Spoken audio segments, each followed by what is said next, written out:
Bueno, sean bienvenidos a este corto video donde vamos a hablar sobre las generalidades de los controladores electrónicos usados en refrigeración y climatización. Vamos a comenzar primero con los controladores de conservación, los cuales tienen como características que poseen un solo sensor de temperatura. Se emplean para recintos que operen a temperaturas de -5 °C hacia arriba, y también opera una amplia gama de voltaje de alimentación como tipo DC y tipo AC. Entonces, por lo general, ellos tienen unos pocos pines de conexión. Entre ellos destacamos los dos que conectan el sensor, en este caso aquí, unidos en este, unidos en este. Tenemos tres pines, en este caso uno para el neutro, este que está para línea de 115, sistema de 60 Hz, y para 220, caso de sistema de 50 Hz. También posee un contacto aquí, en este caso, el cual va para, dice aquí, para una carga, ¿no? Pero todo depende del sistema de control que nosotros queramos realizar. Este tiene diferencia que tiene una entrada común, una salida normalmente cerrada y una salida normalmente abierta. Igual va para las cargas.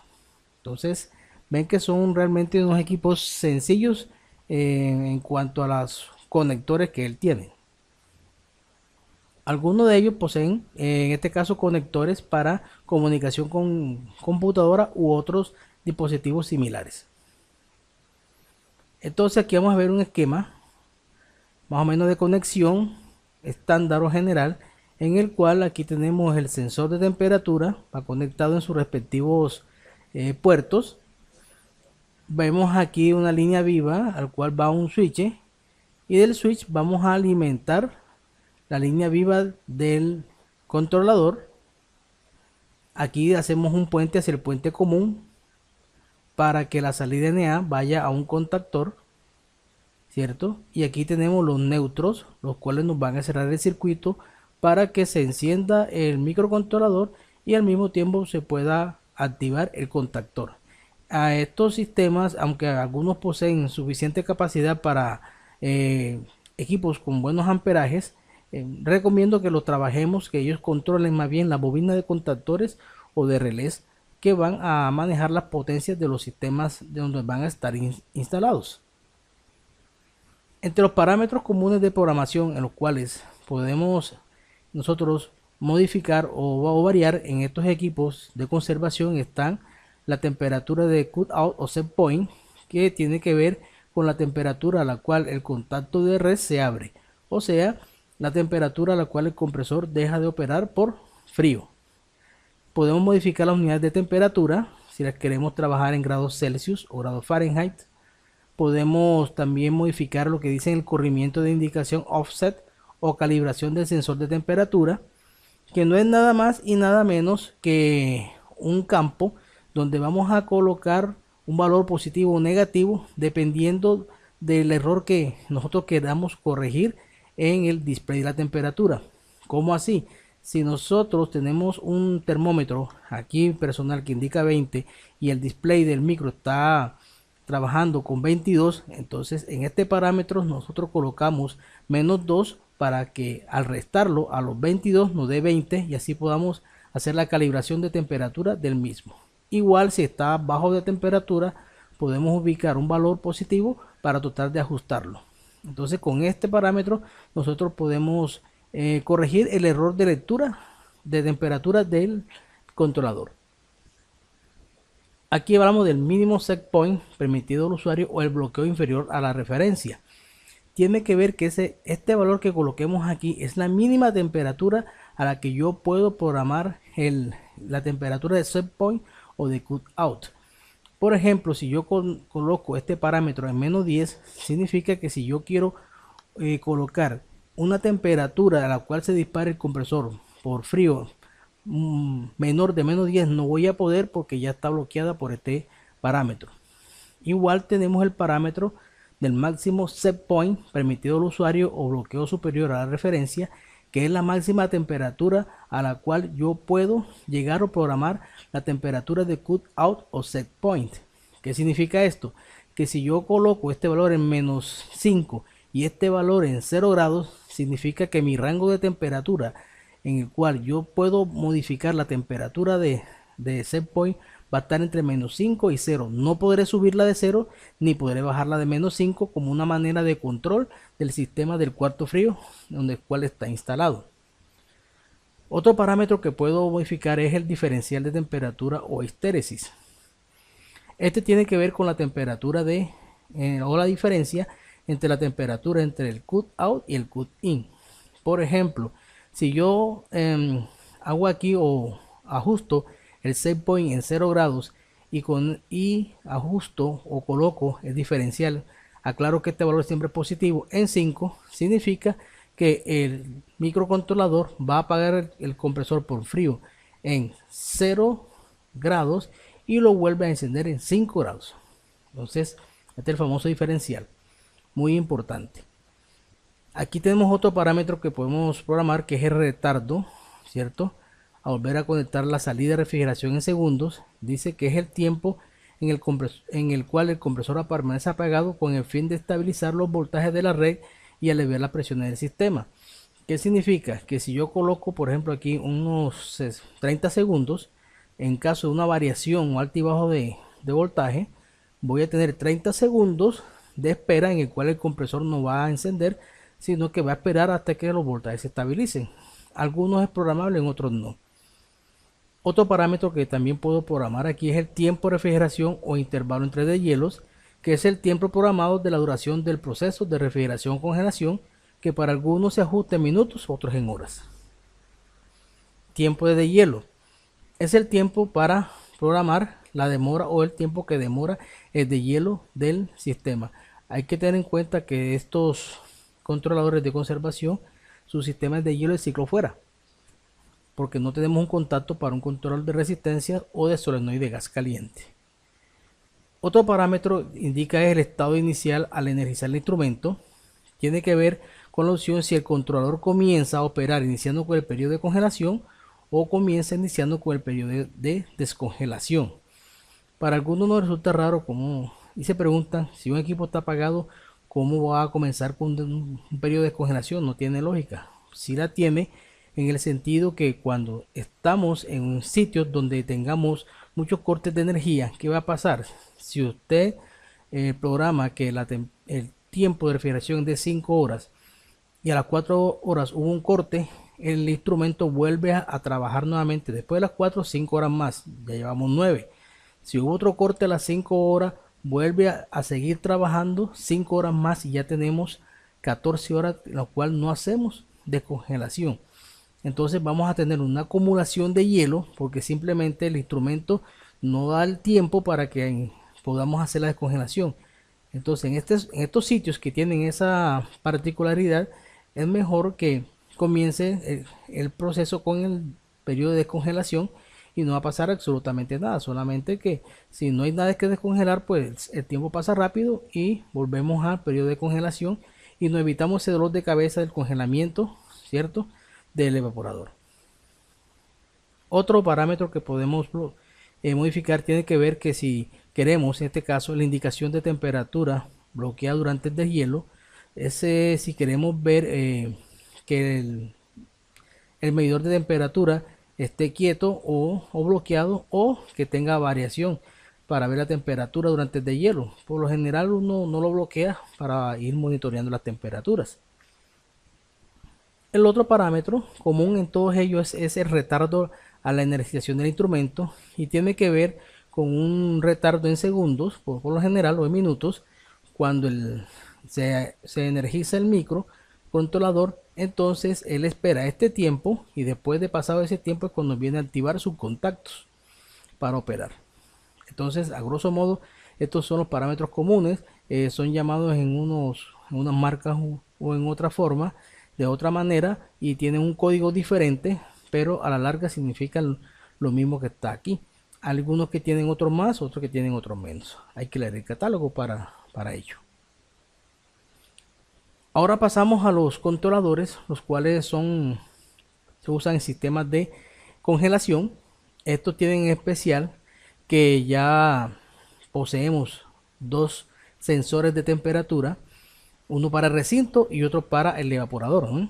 Además de eso, como en este caso tenemos varias salidas de contactos, en este caso una para la fan, cuando dice fan son los ventiladores de evaporador, el DEF significa para el defrost o la descongelación, algunos tienen para una salida de alarmas y otros tienen para el COM, que es aquí, COM, compresor o refrigeración. No significa que vamos a conectarlos aquí las cargas directamente, sino que para eso nos está indicando que aquí donde vamos a conectar los elementos que van a controlar a estos señores que están acá. Tenemos dos pines para alimentación del mismo, tres pines para los sensores, en el cual hay un pin común, en este caso es el 2, una salida para el sensor de ambiente y otra para la salida de evaporador, y también tenemos unos conectores para comunicación con computadora. Bien, entonces aquí la conexión difiere un poco, cierto, en el sentido, aquí vemos la conexión de los sensores de temperatura. Tenemos un switch nuevamente, que todo el cual estamos observando acá. Este va a un punto común, que es el 8 para alimentación, y entonces aquí tenemos la salida ref, la salida fan y la salida defrost, los cuales van a diferentes contactores que me van a operar. En este caso sería la potencia del compresor, la potencia de los ventiladores de evaporador y la potencia de las resistencias en caso que usemos resistencias, o una un relé si vamos a manejar bobina de gas caliente o solenoide de gas caliente, y lo completamos el circuito con los respectivos neutros, tal cual como estamos observando acá. Entonces aquí tenemos más o menos un esquema general de las conexiones. Todo depende del tipo de circuito de control que nosotros vayamos a hacer, pero mi recomendación es que estos contactos que estén aquí operen bobinas de contactores o bobinas de relés, ¿cierto? Para no tener complicaciones nosotros con sobrecorrientes en él. Entonces esto tiene unos parámetros adicionales, exactamente, le colocamos parámetros adicionales porque ya tienen lo que vimos anteriormente, pero tienen unos extras y tienen que ver, por ejemplo, que esto ya tienen unos puntos de actuación de alarmas por alta o baja temperatura, en el cual nosotros vamos a configurar el valor de la temperatura a la cual nos va a mostrar una alarma, ya sea por muy baja temperatura o por alta temperatura. También podemos configurar en ellos los retardos de las activaciones de las alarmas. Dependiendo del tipo de alarma podemos retardar su activación. Por ejemplo, en el caso cuando nosotros iniciamos la operación del cuarto que está caliente, podemos retardar la alarma, exacto, como que el cuarto está caliente, para que dé tiempo para que el equipo trabaje, ¿no? Un caso en el cual le podemos utilizar estos parámetros. También podemos configurar aquí el tipo de hielo. Por lo general tenemos dos tipos de hielo, que es el eléctrico y gas caliente. Entonces hay que decirle al controlador cuál de los dos sistemas tenemos, ¿no? Otro parámetro que tenemos aquí es la temperatura del evaporador para fin de hielo. Esta es una temperatura programada a la cual debe estar el sensor o detecta el sensor de evaporador para suspender el periodo de descongelación o de hielo, y se abre el contacto DEF del controlador. Entonces cuando llega el sensor, detecta la temperatura que yo programé aquí, simplemente la adición de calor, ya sea por resistencias en caso eléctrico o por gas caliente, se suspende porque el contacto DEF se abre. Bien, ahora podemos programar el tiempo de drenaje o desagüe, que se da en minutos, y es el tiempo que nosotros damos para que el agua escurra y salga hacia el exterior. Recordemos que el agua que no sale o que queda en las aletas se vuelve a congelar, y eso es un problema. También podemos aquí en este caso modificar la temperatura del evaporador para la activación de los ventiladores de evaporador después del hielo. Esto es muy importante porque cuando hacemos el de hielo, el evaporador está caliente. Entonces no es bueno que nosotros encendamos ese ventilador, porque va a tirar una carga térmica hacia la carga. Lo que hacemos es que le asignamos una temperatura para que el compresor inyecte refrigerante líquido, ¿cierto?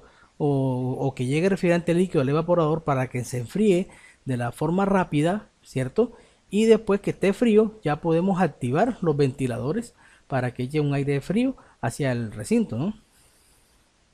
El tiempo máximo para encendido de ventilador para después del drenaje. Esto es un tiempo que en caso que falle, ¿cierto? O no opere el sensor de temperatura evaporador para que los ventiladores ingresen o se enciendan después de que el evaporador esté frío.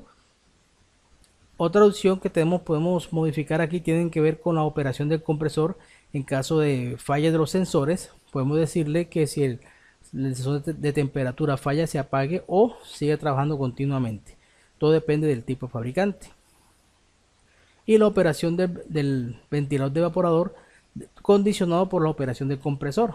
Entonces hay algunos que especifican si los ventiladores se apagan, si el compresor está apagado, etcétera, etcétera. Todo depende del tipo de fabricante.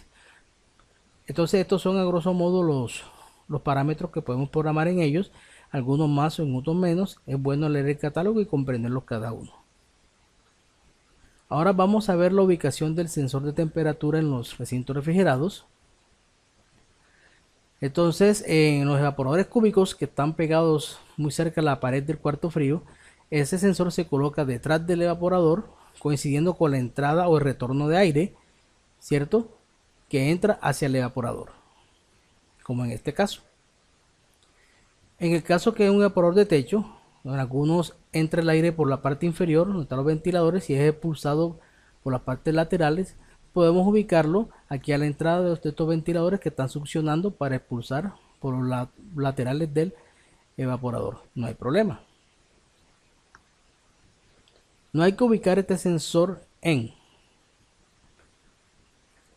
a la salida de los ventiladores de evaporador. ¿Por qué razón? Porque este aire está frío y entonces vamos a detectar una temperatura menor que la real del recinto. Entonces, ¿qué nos causa esto? Que el equipo se apague antes de la temperatura a la cual nosotros deseamos realmente llegar, pudiendo afectar la carga que está dentro del espacio refrigerado. No colocarlo en la tubería de mezcla a baja presión que sale de la válvula de expansión, porque esta tubería está bastante fría y no concuerda con nada con los valores de la temperatura del aire del recinto. Tampoco colocarlo en las aletas de los evaporadores. Recuerde que las aletas de los evaporadores también tienen una temperatura más baja en referencia al recinto o al aire del recinto donde está la carga. Ahora vamos a ver dónde está la ubicación del sensor de temperatura de evaporador o de congelación. El sitio ideal es cerca del bulbo de la válvula de expansión termostática, porque es el último bastión de hielo en el cual donde se va a formar el hielo del proceso de congelación que está aquí. Entonces aprovechamos la abrazadera metálica que tiene el bulbo sensor que nosotros vemos acá, y después allí junto colocamos el sensor de temperatura de evaporador de nuestro microcontrolador. ¿Dónde no debemos ubicar el sensor de temperatura evaporador? Nuevamente, en las aletas del evaporador no se deben colocar por dos cosas. Uno, la temperatura aquí es más baja que la del recinto, y por lo general si tenemos resistencias de descongelación, la radiación emitida por ello las va a calentar y va a suspender el proceso de congelación antes de tiempo, porque está recibiendo calor directamente de la resistencia. Entonces no es bueno colocarlos en las aletas del evaporador. Otro sitio donde no podemos colocar es colgando en cualquier recinto, simplemente porque no está detectando la temperatura real del evaporador y no va a ser un control efectivo del proceso de descongelación. Bueno, doy gracias por su atención a este video.